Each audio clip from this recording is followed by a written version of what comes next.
apa takaran darahnya ada batasan nggak sih? Kalau misalnya 500 mili berarti berapa hari gitu? Buat kajian bakunya nggak? Ada Pak, ada batasan. Ada batasan. Jadi kalau ada 250 bisa berapa hari gitu? Nanti jadinya maksimal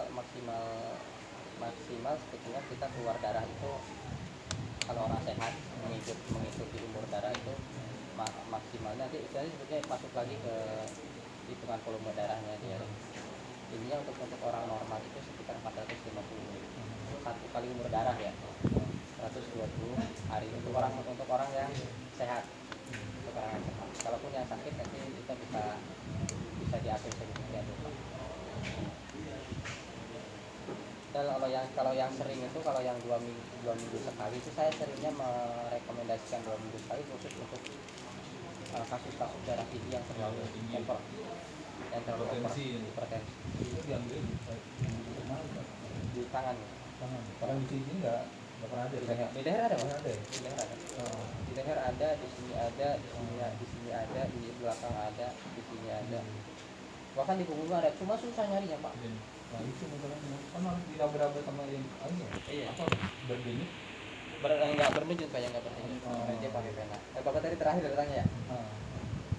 Itu kalau nah kalau yang susah itu kalau misalkan kayak di sini ini, yang penting kita ada tahu penanya, ini penanya kelihatan misalkan. Susah ditusuk kita bisa pakai pisau. Ini sendiri. Semacam. Ini mau ngambil sendiri. Kayak di sini susah. Di sini susah nyari penanya, jarang kelihatan Pak. Tapi ada itu ya? Ada Pak. Ada juga di lidah. Di lidah ada. Kalau di lidah gampang. Cuma di lidah nggak bisa jarum nempel. Oh, lidah aja di lidah saya pernah ambil lidah. Kalau di lidah bisa lihat lidah saya. Oh iya tuh. Oh iya warnanya biru. Nah itu di pas di itu buat yang pelok. Setruk pelok ya, pelok yang itu bisa. Kalau lidah itu ditusuk apa disentil? Disentil bisa, kalaupun ditusuk tetap jarumnya kita lepas dia biar ngalir sendiri. Ditusuk lepasin. Iya. Jadi tusuk dua-duanya udah biar ngalir sendiri. Nggak menentukan berapa banyak ya, Pak dia selesai seperti itu. Lebih bagusnya udah ditangangin sama wadah gitu ya. Betul. Kalau di lidah. Jadi saya lupa bawa pisau itunya ya. Ada pisaunya, kalau saya lupa bawa pisaunya, kalau ada kata bahasa pisau saya praktekin yang sempil. Ini kayaknya jarum aja nih Pak ya. Iya, jarum. Dan nanti gampang. Pasien yang tidak boleh dipasdu, anak berumur 10 tahun, wanita yang sedang haid, hamil dan menyusui. Dan menyusui ini jangan juga dipasdu ya. Karena nanti sari-sari makanan dari darahnya itu masih digunakan untuk proses menyusui. Orang yang sedang berpuasa, ini balik lagi ya, ini nanti pengecualian ya. Orang yang fisiknya lemah, orang yang mengalami penyakit menular atau pada darah. Ini pun sebetulnya kalau pengecualian untuk orang-orang yang berani ambil resiko. Tapi tetap nanti prakteknya harus sesuai safety. Sarung tangan, masker, atau mungkin sekarang kan, kalau sekarang apa? Pakai APD ya. Tapi APD mahal masalahnya. Kalau kita beli APD 1 itu menghargai pastinya berapa gitu. Iya. Intinya pakai jas hujan ya.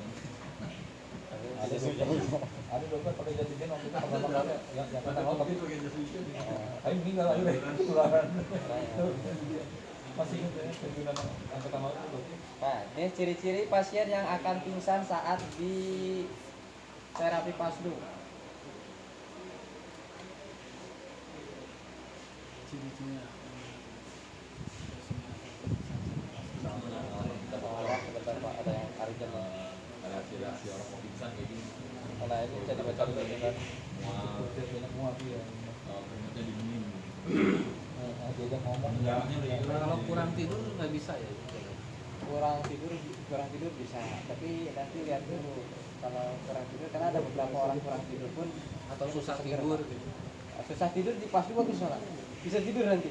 Kalau buat varises gimana varises? Varises bisa langsung di varisesnya Pak. Gitu. Bisa langsung diambil ya? Bisa. Itu beberapa pasien saya malah Ada gitu. Pernah lihat itu. Nah beliau tuh secara Orang tadi itu pernah terapi temenangan emang varisesnya udah warnanya kayak kopi Pak. Udah kental banget itu ya, kayak dalam macet itu kan. Oh gitu ya benar. Iya bisa Pak. Kalau ada video demonya itu Video demonya kan. kalau bisa begitu itu. Maaf sebentar Pak, saya jawab dulu ini. Ini ada orang kemarin dibekam ternyata keluar blister, dia khawatirnya orang mau terapi soalnya. Bisa dikit aja.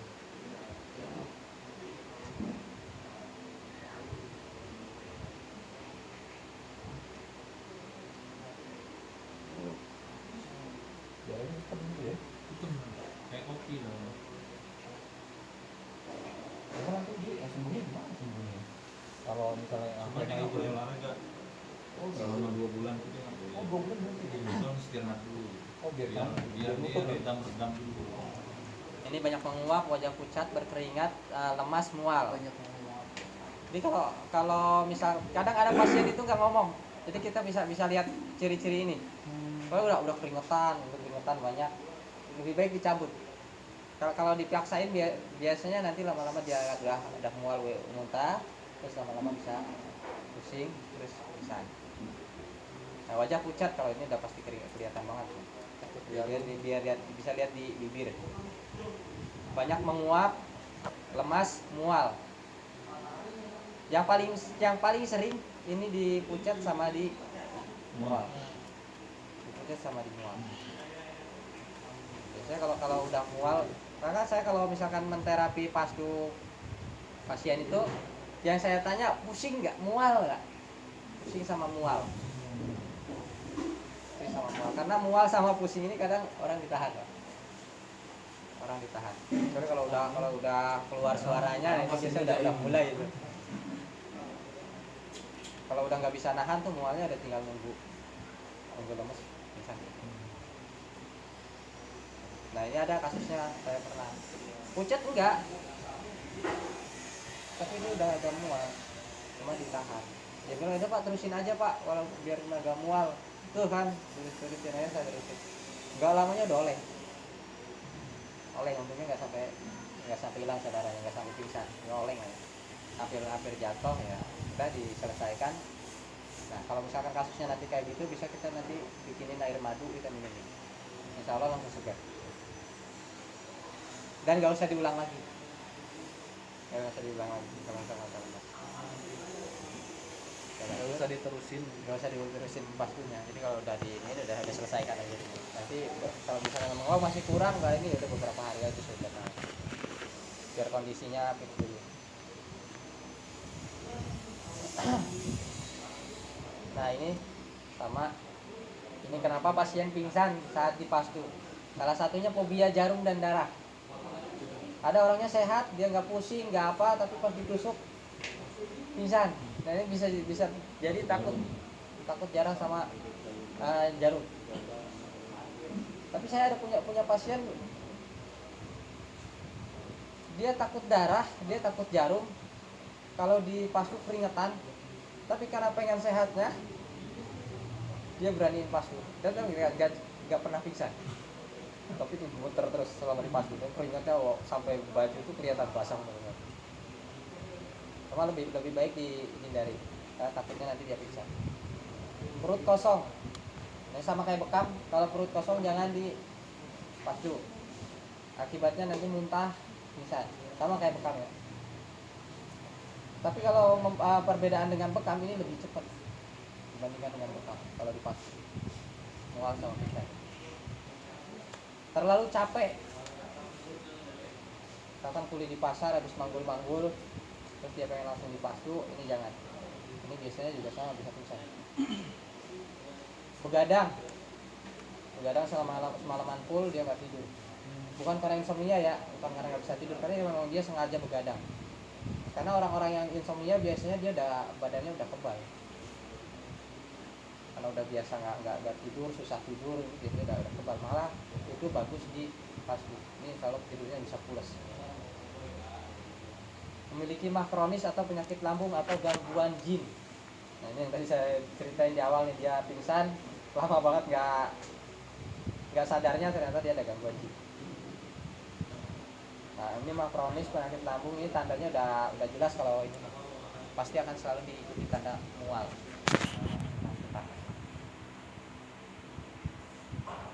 Jadi nanti kalau tapi bisa ini dipas dulu, cuma kita harus tanya dulu punya mah nggak. Jadi bisa nanti kita bisa ada patokan berapa banyak dan kita punya juga patokan kapan harus kita cabut selesaikan pastinya. Paling yang harus agak waspada digangguin jin ini kan bisa nyerang fisik sebenarnya, bukan jinnya mah tenang aja. Kalau yang tadi berlaku buat bekam juga nggak atau Yang pastu doang? Yang tadi naik Ini sebenarnya masih kalau di bekam berlaku juga. kalau kayak fobia mah bekam ini bisa nggak kelihatan, nggak perlu lihat ya, jadi bisa lewat ini buat bekam. Perut kosong ini berlaku di bekam. Kayak dia mah gitu. Nah, kerja berat juga sama sebetulnya, bukan berlaku ya Pak? Berlaku kerja berat kalau terlalu berat. Jadi makanya kalau bukan cuma bekam sih, urut juga sama. Kalau orang kerja berat dengan capek dia suruh istirahat dulu. Terus istirahat, kalau udah istirahat baru di tidur begadang. Sama sebetulnya ini sama aja ini kayak di bekam. Nah lanjut. Nah ini teknik kalpastu. Jadi dua tahapan. Ini bukan teknik sebetulnya, ini lebih ke titik ya. Ini titik maksudnya. Titik kalpastu itu ada dua ya. Untuk menentukan titiknya, yang pertama menentukan sesuai area pena pada tubuh sesuai penyakit. Ini yang sekitar ada 39 titik. Yang kedua menentukan titik kalpastu pada tubuh manusia sesuai titik tubuh pada tubuh manusia sesuai penyakit. Salah. Mohon maaf ini salah. Maksudnya ini menentukan titik tubuh manusia sesuai organ yang pertama, yang kedua sesuai penyakitnya. Jadi sesuai penyakitnya. Kalau organ nanti terbaginya organ atas, organ bawah. Itu untuk menentukan titik. Kalau organ atas itu dari pusar ke atas itu bisa diambil di area tangan, kepala, area tangan dan kepala. Walaupun nanti ada yang area bawah itu ada beberapa titik di bagian telapak punggung tangan. Tapi lebih dikategorikan yang di sini itu dimasukkan nanti ke titik penyakit. Kalau untuk penyakitnya sendiri itu ada sekitar 39 titik. Untuk yang versi saya ya, tapi versi Ustaz Abdul Rahman itu berbeda, dia lebih banyak. Karena memang beliau ahli hadis di Nabawi juga. Jadi kajiannya lebih banyak. Kalau standar itu merujuk ke siapa tuh Ustaz biasanya? Apanya? Standar yang paling itu merujuknya ke mana gitu? Saya kalau mau menyarankan merujuk untuk standar titiknya itu lah. Standar titik. Kalau pengen lebih akurat mah, iya. saya lebih menyarankan ke Ustaz Abdul Rahman. Oh gitu. Nah, oh dia karena dia dapatnya langsung dari kitab-kitab Ibnu Nabawi. Dari kitabnya benar-benar dikorek sama dia. Dia langsung dari kitabnya sendiri. Nah, tapi yang banyak dilakukan sama terapis pastu itu titik organ. Yang pertama, pertama kita nggak perlu bingung menentukan titik penyakitnya ini apa, harus di mana. Yang kedua lebih simpel karena dia adanya cuma di tangan, di kepala, di kaki, dan itu kelihatan semua. Kalau titik penyakit itu contoh kayak di telapak tangan ini ada, ini kan nggak kelihatan nih mau yang mana gitu. Dan kalau ditusuk di telapak tangan ini sakit banget. Terus ada di pelipis ini, nah, di kuping dalam, kuping luar itu ada, dan nyarinya susah. Jadi kebanyakan terapis pastu itu menentukannya pakai titik organ. Jadi sakitnya atas sudah ambil atas aja, sakitnya bawah ambil bawah aja. Nah kita nanti prakteknya pakai yang kedua, pakai titik organ. Oke lanjut. Nah ini teknik. Kenapa? Penyakit yang dan itu banyak di wilayah ini juga ada. Tahu saya mah di area perut saya mah nggak ada. Area punggung ada beberapa. Leher ada. Leher, mata, belakang kepala, belakang kuping, di dalam kuping sini, di mata sini, di lidah, terus di bawah sini kalau nggak salah ada. Pelipis ada nggak? Lipis sebelah sini. sama pelipis dalam itu ada. Terus di sebelah sini ada. Nanganin semua. Belum. Kalau titik bekam gimana tuh? Hah? Kalau titik yang apa bekam itu boleh di ini nggak? Diambil pas dulu, simpan ada tuh titik Titik itu. detik sunanya. Ya kalau kelihatan penanya boleh. Bisa diambil. Cuma kan susah. Kalau penanya kelihatan ya. Kalau penanya. Oke, coba. Nah ini yang tradisional, dia pakai pisau. Ini disentil ya, disentil. Nah ini yang pakai jarum, kita nanti pakai jarum. Pakai disentil, ada beberapa orang yang suka, ada yang beberapa orang yang ngeri. Beberapa orang yang ngeri. Sakitnya sakitnya karena mentok ke tulang. Tuh. Jadi cenut pakai banget itu. Aliran darahnya berantakan. Nah, tapi untuk yang ngeri jarum, ini pakai ini enak katanya. Ini cepat tinggal cuts. Jadi nggak terlalu ngeri itu. Karena dia nggak masuk ke. Ya, masuknya juga nggak seret.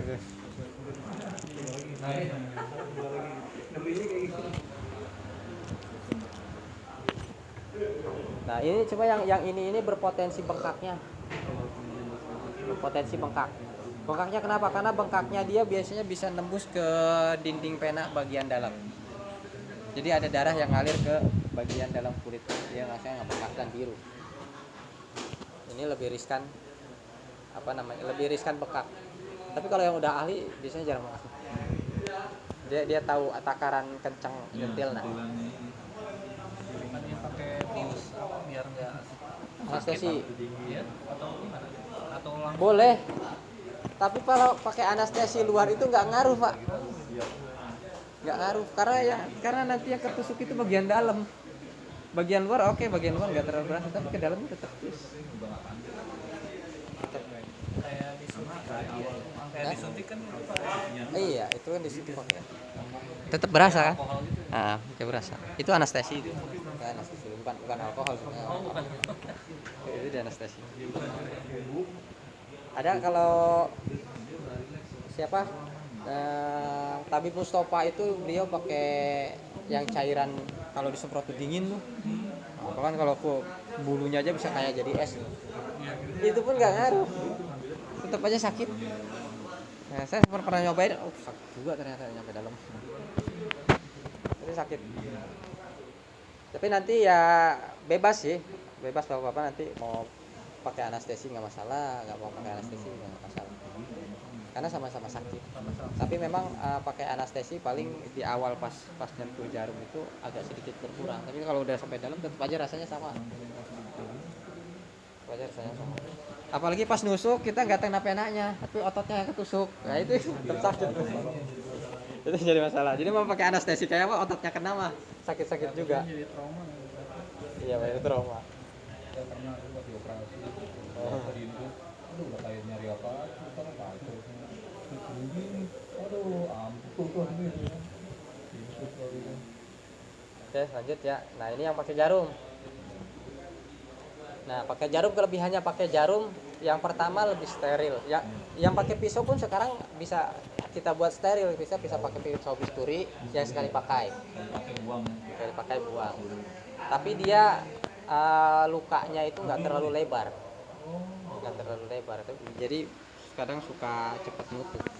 Nah, kecuali kalau pakai yang ini keluarnya bisa banyak karena dia agak sedikit lebar. Ada pembuluhnya yang membantu dia keluar. Iya. Nah, kalau pakai jarum ini bisa kita masukin dan kita pakai di sana, tetepin itu di sana dan darahnya ngalirnya lewat dalam. Ya. Langsung keluar. Ini yang pakai jarum. Nah, cuma pakai jarum kenapa orang takut itu karena prosesnya dan sakitnya berasa kayak dinikmati sakitnya karena masukan. Kalau tadi kan sakit cuma gitu. Tapi cenut-cenut tetap. Kulitnya itu berapa lama itu kenyal? Apanya sakitnya? Ya paling setelah itu dilepas juga udah hilang sakitnya. Sama kayak disuntik juga.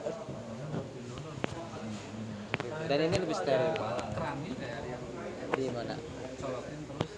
Ini jarumnya. Kalau mau pakai ada kerannya bisa pakai jarum infus, tapi harganya lebih mahal. Harganya dihitungannya per satu, kalau nggak salah per satu itu 2.000 pas 1.500. Kalau jarum yang biasa kan kayak mana ada jarum ya? Di bagian mana? Bagian mana? Bagian jidat ya? Kalau jarum ini kan, nah, kalau ini kan paling hitungannya yang paling mahal itu 300 perak yang paling mahal ya. Yang harganya paling mahal paling itu kan persatuannya kenanya 300 rupiah. Tapi kalau yang ada kerannya itu yang buat infus itu kalau nggak salah ya harganya setahu saya 1.500 sampai 3.000. Bagian Nah, dibuka tuh bisa dibuka ini ada kerannya. Kayaknya lebih safety masuk. Itu juga sama kemarin waktu pas pelatihan terakhir itu ada dokter dari Bogor, dokter beliau di rumah sakit mana gitu di Bogor saya lupa prakteknya. Itu pun nanya gitu juga.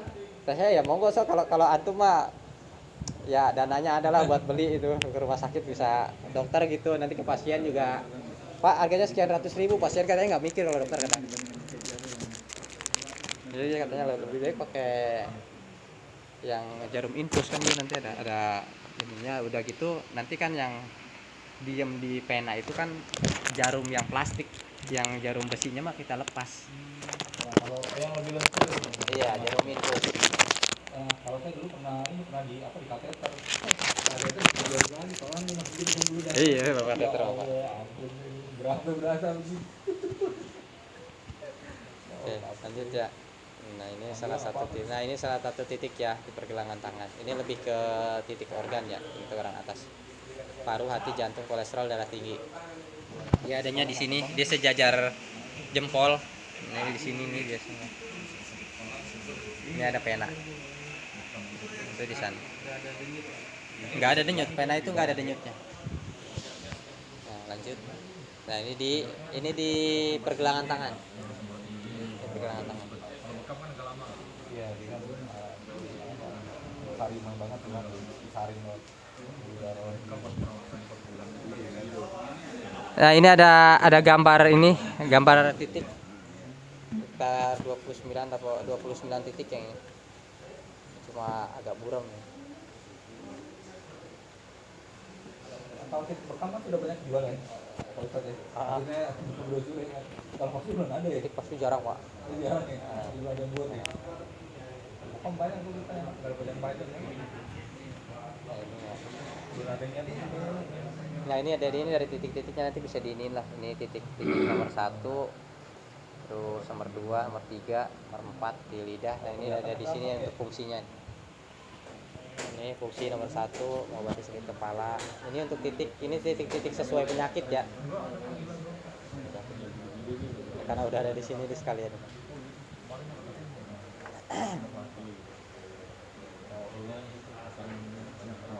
Nah ini ada titik sefalik namanya. Sefalik ini bisa buat orang yang depresi. Sefalik orang yang depresi atau sering was-was di titik sefalik. Adanya di sebelah kanan. di mana? Di sebelah kanan. Sebelah kanan bagian luar. Cuma biasanya kalau yang gemuk jarang, yang kurus juga jarang nemuin. Yang ini. Nah ini. Nah, ini nyambungnya di sini.